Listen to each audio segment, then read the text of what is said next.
True happiness உடைய real value என்னன்னு தெரியுமா உங்களுக்கு? அது என்றைக்காவது அதை ஃபீல் பண்ணிக்கிறீங்களா? நம்ம லைஃப்பில் ட்ரூ ஹாப்பினஸை பற்றி என்றைக்காவது அதை நீங்கள் ஃபீல் பண்ணிக்கிறீங்களா? அதனால் எவ்வளோ பெனிஃபிட் இருக்குது தெரியுமா? அதனால் மன திருப்தி எவ்வளோ தெரியுமா? என்னென்னா, ஒரு விஷயம் நம்மளுக்கு லைஃப்பில் கஷ்டப்பட்டு கிடைக்குது, அதை நம்ம போராடி தான் கிடைக்குது. அதை மற்றவங்களுக்கும் அதே மாதிரி தான் இருக்கும், அப்போ தான் அனுபவம் கிடைக்கும், அப்போ தான் அதோடைய விஷயம் அவங்களுக்கு தெரியும் அப்படின்னு சொல்லி நம்ம யோசிக்கிறோம் தெரியுமா? அது ரொம்ப பெரிய தப்பு. ஃபார் எக்ஸாம்பிள், உனக்கு காசோட அருமை தெரியல, சம்திங் அந்த தெரியல, இந்த நிறைய ப்ளேம் பண்ணுவாங்க. நம்ம அதெல்லாம் போக மாட்டோம், மணியை வச்சே பேசுவோம்.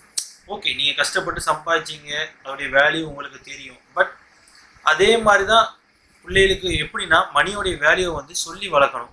அதை விட்டுட்டு நான் கஷ்டப்பட்டு தான் வந்தேன், அதே மாதிரி நீனும் கஷ்டப்பட்டு வா, நான் இப்படி இருந்து தான் பெரிய ஆளாக வைக்கிறேன், நீ அந்த மாதிரி வா. அது ரியல் ஹாப்பினஸ் கிடையாது.